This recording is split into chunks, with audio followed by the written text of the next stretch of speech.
So, you've come to understand that enlightenment is not for the ego, not for the thinker. So, you've dropped the ego as much as possible and reduced the amount of unnecessary thinking in your mind by 90%. And still, nada. No enlightenment. What's the deal? Is it that you're not worthy enough to have the great blessings of enlightenment bestowed upon you? Are you simply not enlightenment material? Or is the very concept of enlightenment just a mind-made fantasy?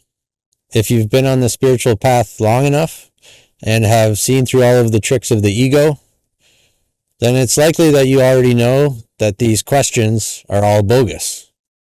It's true. I know there's nothing I've done or haven't done that's prevented the shift into enlightenment from happening, and yet I can't help but feel like there's something deeply flawed about me that's keeping the experience of enlightenment away. I know freedom is possible, because I've tasted it before, but I'm not interested in fleeting experiences anymore. I want the real thing, now and forever. Well, this is good news for the truth of you, and bad news for the illusion of you. Good news in that every aspect of enlightenment is available to you right now. Bad news in that enlightenment is available to you only right now. How is that a bad thing? Because you're identified with being somebody who has to wait. Waiting means not yet, not now. Unfortunately, what's illusory about you is what waits. So the question is not, how come I haven't found enlightenment yet? It's, how much truth do I still see in waiting? How much truth do I still see in putting off the death of my own search? The main reason we continue the search is because it's the very thing that defines our sense of self and justifies our existence. You obviously didn't come into the world seeking future fulfillment or with the need to justify your own existence. Those hellish motivations arose a little while after you entered the world, after you had enough time to absorb the unconsciousness of your environment from those around you. For this reason, I'm going to be holding a 3-part video series coming up called Awakened Origins, where I'll focus on the 3 core aspects of the mind that formed in early childhood, which continuously fuel the search for freedom. I'm going to release this series publicly, but if you'd like to be the first to access it and also download the Daily Origins worksheet that accompanies it, then just stick around to the end of this video so that I can send it to you. All right, how much value do I still see in putting off the death of my own search? The false self, after all, hides in waiting.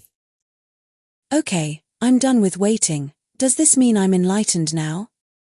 If you were done with waiting, why ask the question? Are you still not waiting for an answer? Some sort of validation? Freedom means no longer needing validation. How will I know if I'm not deluding myself? How will I know if I'm truly free then? When your direct experience of life is finally accepted as being enough of an answer for your questioning mind. When your questioning mind sees that any other answer it could provide would serve no purpose. You've lived long enough to know that if there was something else to find other than what's here, that you would have already found it by now.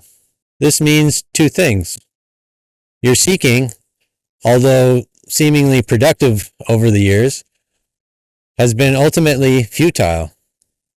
And enlightenment, freedom, must be contained in what's already here.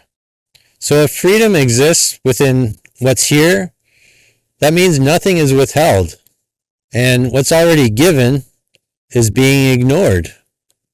But how exactly is this ignorance happening? Well, why do we ignore things? We ignore when there's something that we want to deny the existence of. But why would I try to deny the existence of this moment? That seems nonsensical. It's not this moment that you're denying the existence of necessarily. but the implications that you'd have to accept if you acknowledged that this moment were the only true reality. If you were to fully acknowledge that this is all there is, then everything that you've taken to be the truth that has nothing to do with this very moment would have to be false. So it comes down to simply not wanting to let go of what's false. It's as simple as that. I've spent decades searching for truth, and now I'm in the latter stage of life. Is it too late to let go of what's false? There was a period where I truly believed I was free, but after a while I came to see that I was just deceiving myself. Will I find true freedom before I die? Fortunately, you've got time on your side, because it doesn't exist. Therefore, realizing true freedom is not relative to how much time you put into finding it, but relative to how strong your thirst for it is. When your thirst for truth finally becomes total, nothing will stand in your way. Because you stop moving. You accept the entirety of the universe exactly where you are. You realize that all forward movement can only ever be child's play, and nothing more. From that moment on, you become a spectator of life, not a cast member. I've seen other enlightenment teachers out there who still seem to have strong personalities, character traits that I've realized are undeniably unconscious. Am I missing something? I'm finding that this journey is stripping away my personality traits as I go deeper into truth. Why is it that some teachers claim to be free or enlightened and yet still exhibit strong personalities? Because they're full of shit. The personality is pain, plain and simple. Humans with personalities are in pain.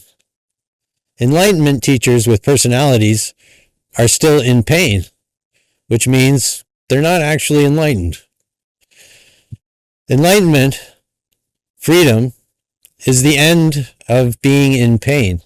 It's not the end of experiencing painful situations and circumstances, but it's certainly the end of identifying with pain and using a personality to hide that pain. A good example of this would be a typical priest in most religions. The priest obviously resonated with an element of the truth at some point in their lives, which provided them with some form of psychological relief. But instead of going deeper into that truth, they decided to throw in the towel prematurely and just told themselves that they're free. Then they donned the robes, memorized the popular lingo in their spiritual niche, and began parroting enlightenment ideas as if they were their own. How will I know that I'm not throwing in the towel prematurely? When you no longer tell yourself that you're free or not free. When you're free, you no longer have a self to talk to. You're alone, completely alone. And that's why you're free. It sounds like we go the distance to be able to yell from the mountain top that we've found freedom, only to discover that there's nobody listening, that nobody cares. You will care, and that will be more than enough. You will see that needing an audience only mattered when you believed that you were not enough, that you were lacking in some way. Remove the lack, and you remove the need for an audience. God is perfectly content being a loner. So, be the first to access my upcoming Awakened Origins series and download the free Daily Origins worksheet that goes with it. Just type Origins in the comments below, and I'll send you the link. Bye for now.